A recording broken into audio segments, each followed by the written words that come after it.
Yo, what is going on, guys? What's on a fantastic day? So I want to go over some stuff for the Philadelphia Eagles. Now, I want to go over, like, my favorite things from this schedule. Number two, I want to go over, obviously, roster-wise, coaching-wise, what we really need to work out this year, like what we're really trying to see. Now, obviously, I can go over every position and be a favorite to every type of competition we're going to have in training camp, to obviously the regular season, but really what really needs to work out with some players and obviously coaches and stuff like that. So I'm going to go over all that stuff. We're on our a little bit of a vacation now because, now things are going to slow up a little bit after the schedule release. Things do tend to slow up. We have to wait a little bit till training camp, unless Howie Roseman makes more moves, which I think he will, and wait for these guys to get in competition, and then watch with all of you guys to unveil what this roster is going to look like throughout that whole entire time between training camp, joint practices, preseason, all of that great stuff before the season starts. So I'm excited for all of it. So let's get straight into all of it. Because I've seen enough horror movies to know any weirdo wearing a mask is never friendly.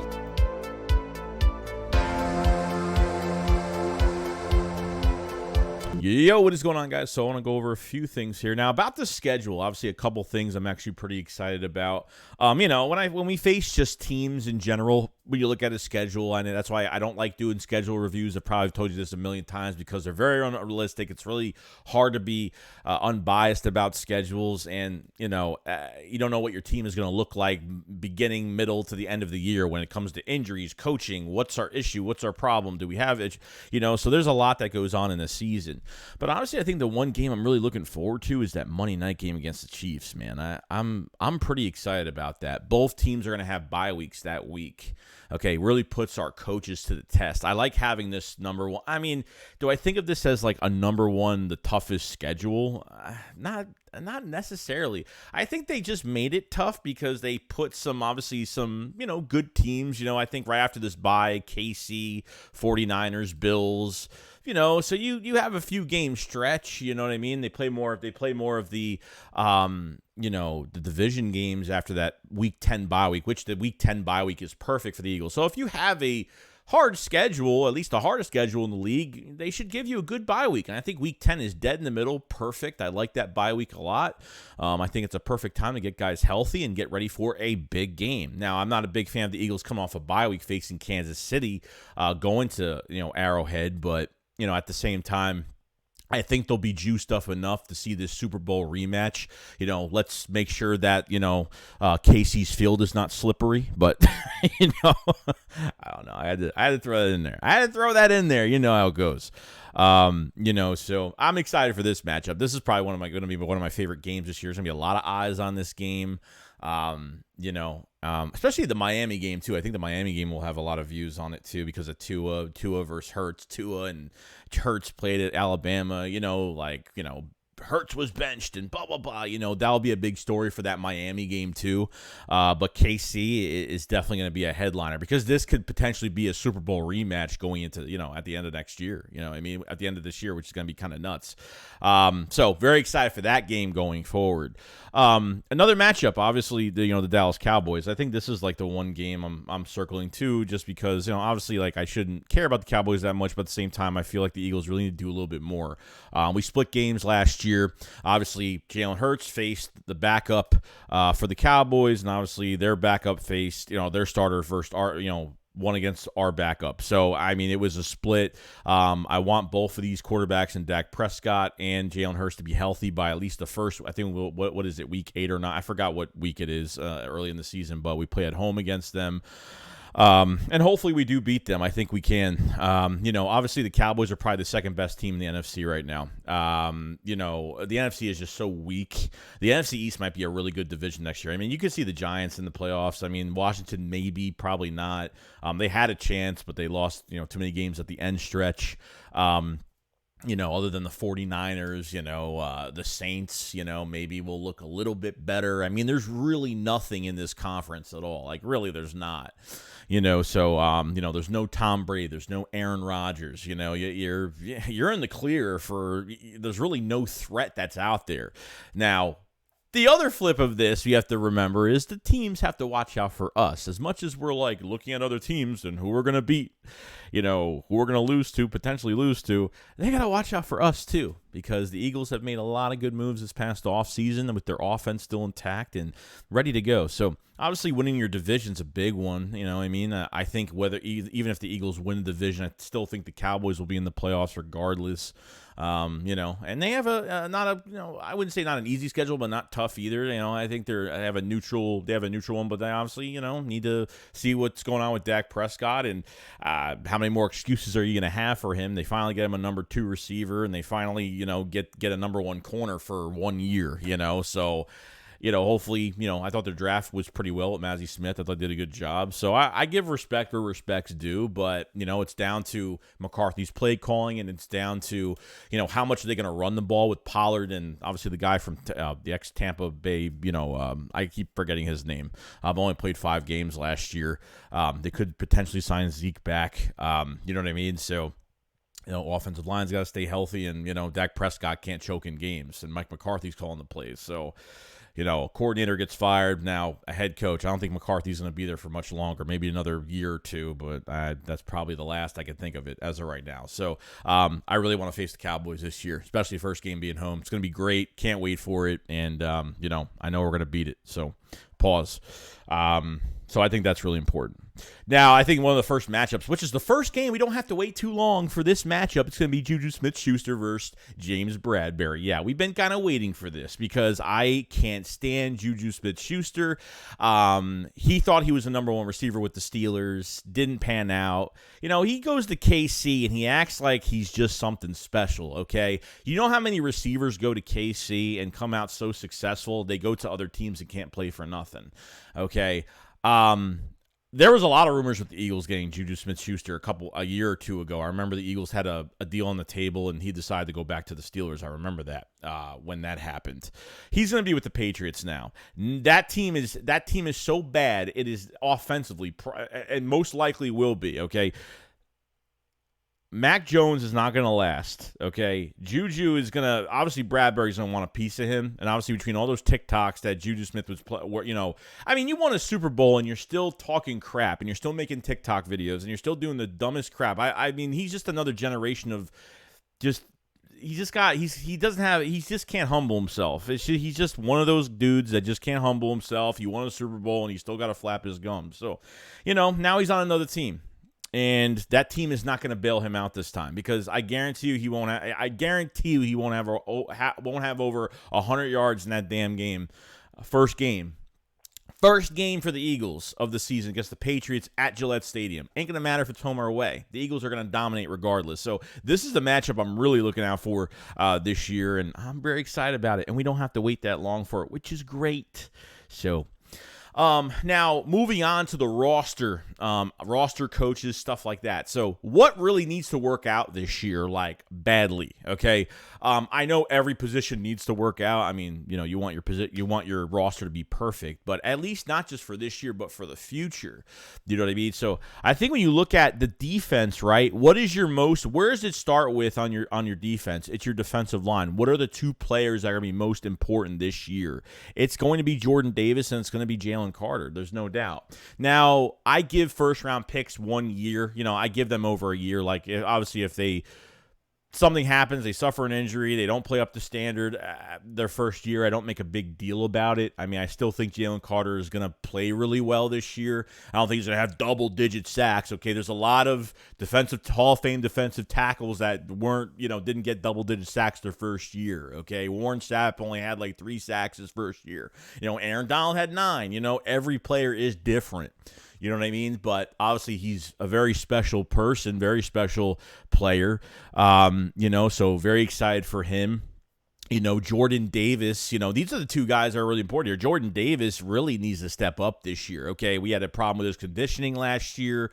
From the pictures that we've seen of him meeting up with Nolan Smith and Jalen Carter at the NovaCare complex when they were getting their press conferences, after getting drafted, he looked like he dropped a ton of weight. I'm talking like lower 320s. I mean, crazy weight. We had an issue with his conditioning last year. He played really good. I mean, he actually did well until week 7 where he sprained his ankle. I thought he played really well, and this is when they signed Linval Joseph and signed Ndamukong Suh and the rest of those guys, to add more depth. And when Jordan Davis came back, he started playing okay, but there was so much depth at defensive tackle. It was insane. That roster last year was just insane with depth. And it is this year too. I think they have great depth at defensive tackle this year. I mean, you have, Jalen Carter, Jordan Davis, you have Fletch, you have Kadavius Street. You got a lot of guys there. You know what I mean? There's Milton Williams. I mean, it goes down. The guy from USC that we've had the past few years. There's really good depth. Obviously, Moro Ojomo in the 7th round should have been a 5th round pick. A guy that is not a consistent pass rusher, but he's got first step, quick step explosiveness, and he's got a high ceiling, man. Like, the Eagles are really happy to get him. So I feel like defensive tackle is really good right now. The rotation should be really nice. But Jordan Davis, we had an issue with the conditioning. We had an issue Fletcher Cox wasn't the same player. Him and Hargrave were just, I don't know, it just wasn't a good combination. But Jordan Davis definitely had a lot to work on. There's no doubt about it. As a first-round pick, I let it slide for 1 year. But I definitely know he's dropped weight. I know that he's, is working his tail off this offseason. And obviously, we've always kind of really wished, this dream of putting Jordan Davis next to Jalen Carter, if we drafted Jalen Carter. And obviously we're going to see that. We might not see that this year with Fletch being here, because at the end of the day, it could be, I don't know. It could be Fletch and Carter, which I don't really like that. I would honestly throw Jalen Carter. I would throw Jalen Carter into the fire, like, as the first rotational guy. I mean, why not? Put him next to Jordan Davis and let them work and have Fletch and Kadavius Street. You know what I mean? Like, there's a lot of combinations you can really look at.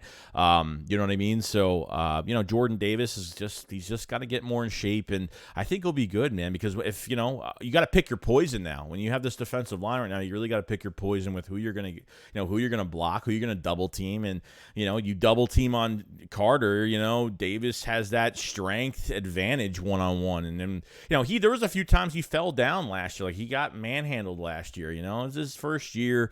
But he showed a lot of promise, made a lot of tackles in the backfield, didn't have many sacks at all. He didn't even have, 3 sacks for the season, or even 2. I think he had like 1.5 to maybe 2. I don't even know, not even that. But obviously got to stay healthy this year. I think Jordan Davis is a pivotal piece to what this defense is going to look like in the future. And, it starts right up front with those 2 defensive tackles. That's where it starts. That's where the money comes from.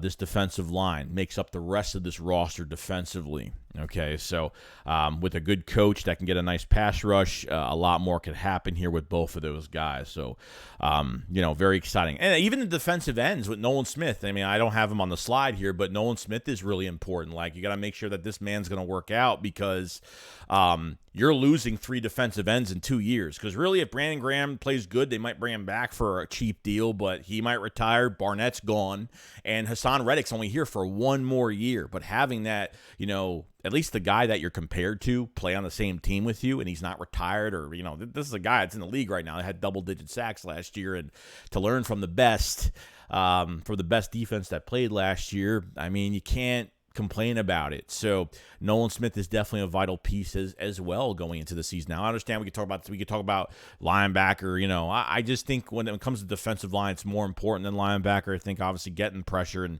making tackles and being disruptive in the backfield is where your defense really starts. And these other guys make plays because of it. So I think that's really important.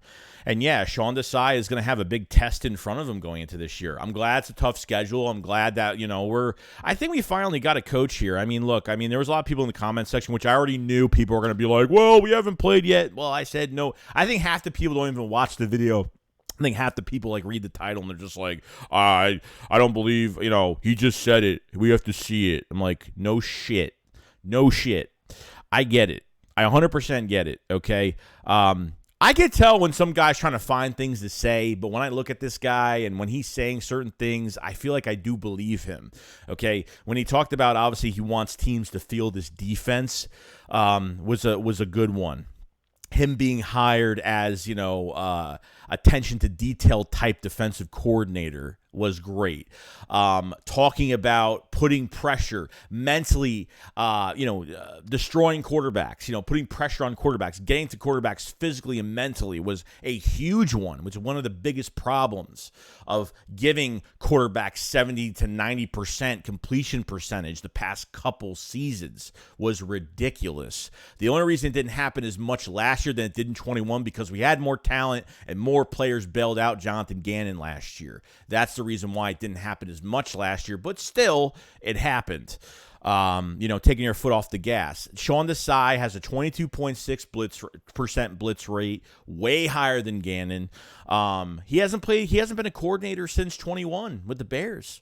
But as a defensive quality control coach under Vic Fangio for 3 to 4 years, he was by his side on how to coach, how to, study the playbook and, get things rolling throughout the week on teams that they were playing. I mean, Vic Fangio's as much as no one thinks that, Vic Fangio is a big part of what Sean Desai is going to bring to the table. Okay, it's kind of insane. And this guy was top 10 with a horrible defense guy. I mean, honestly, with barely any talent with the 21 Bears, top 10 against the pass, top 5 in sacks. I mean, bottom 10 against the run because their defensive line wasn't great. But as a defensive coordinator, a real defensive mind, now we have somebody that can create pressure on quarterbacks. Like, now we have somebody that's got the brains, that's not going to let the talent show off for itself and not take accountability when coaching is needed. Because there's games when coaching is needed here. You know what I mean? Like when you have a loaded roster, it could take care of itself for certain games. But when you get into a Super Bowl, obviously, you got to do more than that. And that was the problem we had last year. Not just that game, not even the playoffs. We had so many issues and so many problems with Gannon and just being so passive and not being aggressive, not loading up guys in the box. Like, you're just taking hits from everybody, letting these running backs get 5+ yard carries. It's just ridiculous. Putting Slay 8 to 10 yards off the ball against a really good receiver that's literally getting 100% head start, and he has to react to a guy going 100%. It was ridiculous. There are so many things to talk about. So, I mean, we're kind of done with that. I'm glad, we're over that now. I mean, that's losing a Super Bowl it's not a great feeling. It's not a great feeling to the players, not a great feeling to the fans. That was a crappy feeling. Sean Desai, hopefully brings some promise. Hopefully doesn't leave after a year. We'll have him here for a few years and he needs to build his resume up as a defensive coordinator. But I have a lot of faith. I mean, who knows? I mean, I'm giving the guy a chance regardless. And if he fails, he fails. If, then the Eagles have to go out and get somebody. At the end of the day, the Eagles really tried. I mean, they even tried getting Glenn Schumann from Georgia as their defensive coordinator. He didn't take the job. You know what I mean? Like, they really tried going to the college ranks to get another guy or whatever. There's not many defensive coordinators left that you can get anymore. Like, some guys are going to have to, new coaches are going to, new positional coaches that want to be defensive coordinators or offensive coordinators, they're going to get their shot. And, you could find some good coaches out there. You know what I mean? So I have no issue with Sean Desai at all. I think, I believe what he says, and that's it. At the end of the day, he's the last piece of the puzzle for this defense because we can look great on paper. All these moves that Howie Roseman made throughout free agency, the draft, whatever the case may be, trade-wise, whatever the case may be, could be for nothing. You know what I mean? Could totally be for nothing. All that maneuvering for nothing. You know what I mean? To get nowhere if your defensive coordinator is not going to be creative and fail. We didn't have a creative mind last year with a good roster. This year, we might even have a better roster because they're going to be coached even better. You know what I mean? You don't have to have that much depth. There will be times where you don't need that much depth. You have the guys in the building to get it done. You don't need to go out and get 2 defensive tackles because one guy gets hurt. It was just like, I felt like Howie Roseman was like, all right, Jordan Davis is hurt. I'm giving you Linval Joseph and Ndamukong Suh. Get it done. No excuses. Like, that's why I thought that's like it was his mindset, getting those 2 guys because one guy got hurt. So This is a wait-and-see approach, but I know that Sean Desai is very big on competition. He's very vocal. He doesn't set up players to fail, and he doesn't point fingers, only at himself. If he loses a game, he'll be the first one to tell you. He even said at his press conference, he takes accountability more than anybody, and that's a good coach, and that's a coach that honestly protects his players, and that's a coach that's going to take the accountability for losing football games defensively. So I'm pretty happy about that as well. Been pretty good with that. With Sean Desai. Now, I think another position that we all have to look for, I'm kind of really excited about, is wide receiver 3 is an interesting one. As much as everyone thinks that Quez Watkins is going to start, and you know what? I'm actually really glad. After they signed Zacchaeus from the Falcons, a pure slot guy, has that burner speed, and I actually really like the kid a lot. I think they'll actually use him. I mean, he's going to make the roster regardless because we need better depth at receiver anyway. I mean, hopefully with these undrafted guys, hopefully somebody steps up. Obviously Jaden Hazelwood that played with Jalen Hurts, Joseph Nagata they paid the most money from Clemson, but obviously not great speed, but his 50-50 catches or his contested catches are pretty good. There's really not much else out there right now. Britton Covey, Devin Allen hasn't really had an NFL snap in 6 years besides a preseason touchdown. I mean, he hasn't really done much. That really goes into special teams as well, which we'll talk about another day. But yeah, wide receiver depth needs to get better. I mean, God forbid Devontae Smith misses a game or A.J. Brown's got to miss a game. Somebody's got to step up. Obviously, the offense is going to change if you lose one of your outside receivers. But as a number 3 for Quez Watkins last year, a really strong start in the beginning of the year, stretched out the defense. I was at the Vikings game when he literally burnt the whole entire defense on some blown coverage, and they threw to him, he caught it, and scored a touchdown. Between the fumble with Washington when we weren't undefeated anymore, I mean, the Super Bowl catch, the Super Bowl drop. I mean, I'm sitting here like the guy's missing consistent games, and you try to give him the biggest catch of the game that goes through his hands. The guy's not even playing every week. Guy had a grade 2 shoulder sprain, which we found out after the season. Hence why Quez was out of the offense after that Pittsburgh game. They used more Zach Pascal. They used more double tight end sets when obviously Goddard was playing. When he wasn't, they still used Calcaterra and Jack Stahl. So that's another one that's interesting too. Like, Quez Watkins, after we signed Zacchaeus, Quez Watkins was on Twitter, and he really told the fans, he was like, I'm going to make y'all eat your words, I like that. That's good. That means he cares. You know what I mean? Even if he stayed quiet, who cared? But at least he's going to prove to us, that he's the guy. And I think the Eagles really like Quez Watkins. I think this is Quez's last year on his deal, so really Quez needs to have a bona fide huge contract year playing football for the Eagles this year. And there were times last year at wide receiver 3. See, as a wide receiver 3, I can't stand that position. I wouldn't want to play that position because compared to being an outside receiver or a starting tight end, a wide receiver 3 is like the last option. A wide receiver 3 sometimes, you're not the main guy out there, the main focal point, because obviously this offense runs through Devontae Smith, A.J. Brown, and Dallas Goedert. We know that in the passing game. There were times where Jalen Hurts went to Quez Watkins when he couldn't find it. That was his third option there. And there were times where Quez Watkins didn't even see the ball coming. It was in a perfect spot, and he was either just in la-la land or, he just figuring he is not ready for the ball. So he's always, at wide receiver 3, you always have to be ready when the ball gets to you. You always, with every wide receiver position, but at wide receiver 3, it's most important because you never know when you're going to get targeted for those big plays, and who knows what Quez would have done. So he was humble at the end of the year, and he told everybody that he had a really bad year. He was very humble about it. Like, I gave it a lot of respect. I get it. I wasn't like upset with him, but I just was like, dude, like, he got injured and he came back in the Super Bowl, but he can't be relied on if he's going to play like that. So hopefully with another off season, we do some things differently, and we'll just see what happens here. So I think there's good, healthy competition at wide receiver 3. I think Quez still gets the starting spot. I don't think it's going to be taken away from him. God, you never know. You never know. If somebody shows up, Zacchaeus is more of a pure slot guy, a little bit smaller. Not even a little bit smaller. He's like an inch shorter, and I think he weighs the same as Quez too. Not even much, really, to be honest. I don't think he's definitely a little, an inch shorter, but he's more of a pure burner slot guy. I could still see them using Quez and using Zacchaeus on, maybe using Zacchaeus on screen passes, or maybe a slant pass or something short. He's good in open space. You know what I mean? I mean, Zacchaeus is great because he had his best year in a crappy offense last year with the Falcons. Marcus Mariota, he had over 500 yards, still with 2 touchdowns. He had a good year last year. He had over 500 yards by himself in that Falcons offense. You know what I mean? So yeah, he might have more yards with this offense. So it's going to be really interesting with Quez Watkins, and to see what happens. So this is definitely a position I want to, not only for the starting position, but really for the depth behind it. Because thank God we had healthy receivers, last year. It's nice that they were healthy all year. I'm going to have to worry about anybody.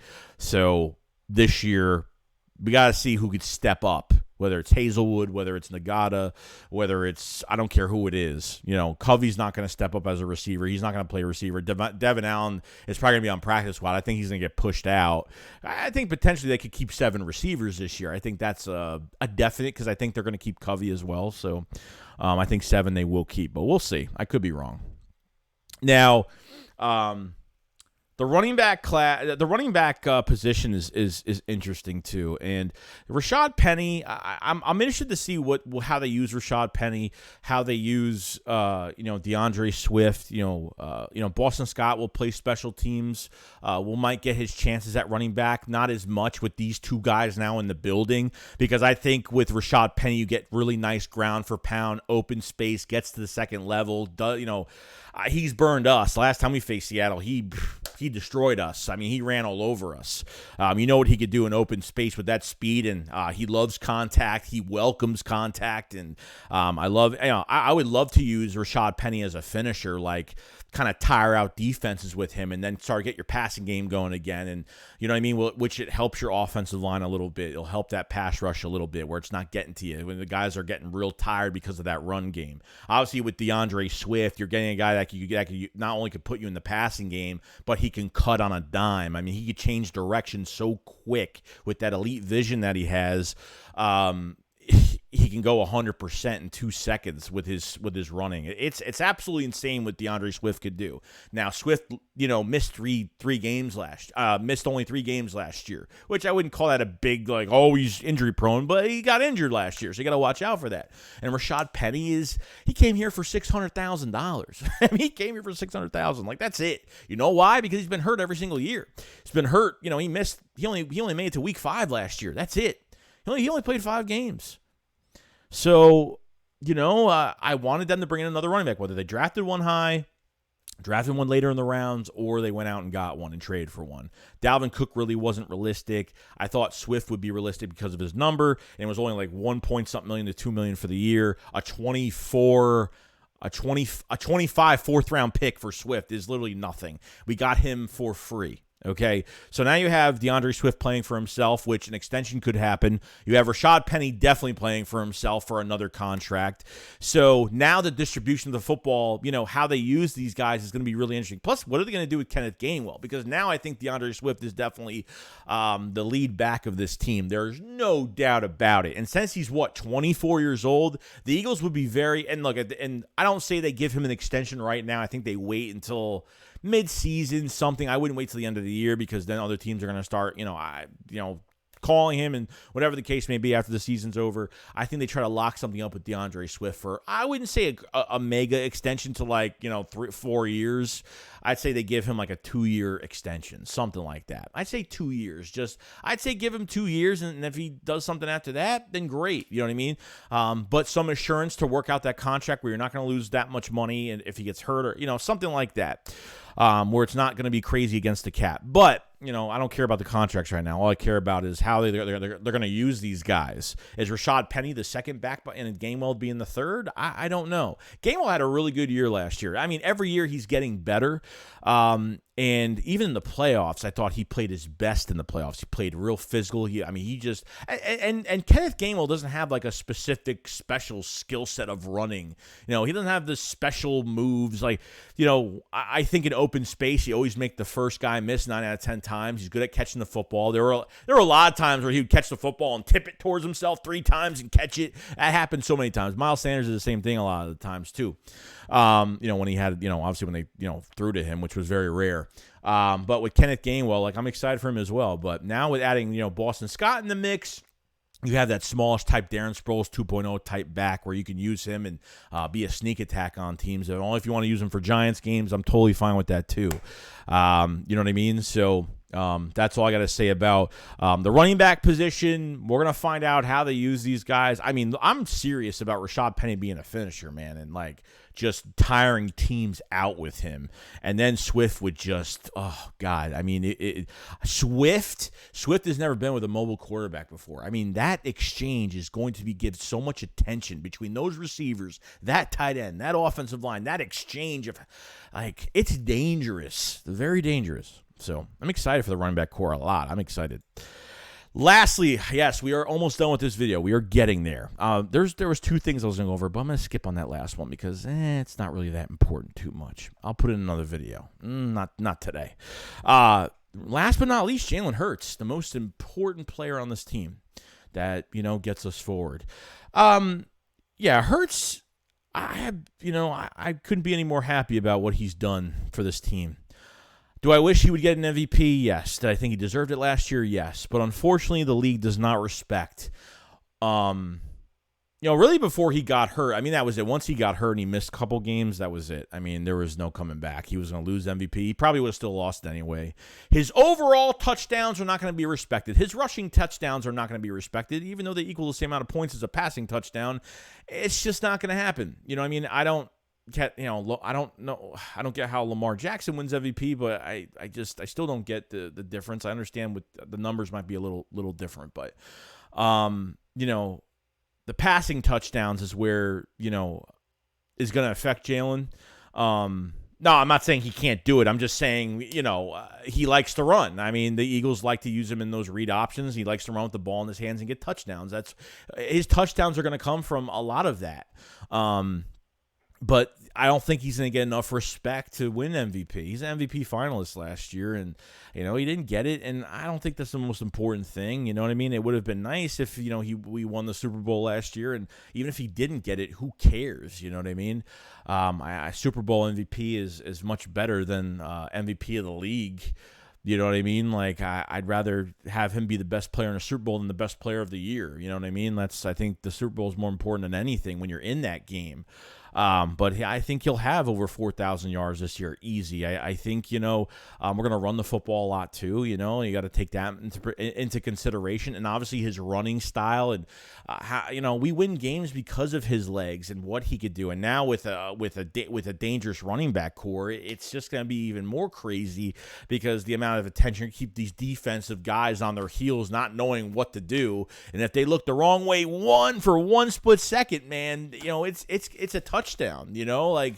I'm excited to see Jalen Hurts in the offseason program. They're probably not going to do much with him. He's probably not going to do much as in preseason. He'll go in for one series. We're going to do the same thing we did last year, which we're very nervous about because you only have 2 preseason games now. He was in for one series, and we didn't think, like, now they're going to give him all these weeks off till the season starts, and he's going to look very sluggish. And to be honest, he didn't. He looked pretty good in that first game against Detroit. Just out of a real game time minutes, standpoint. Like, you go from one preseason game,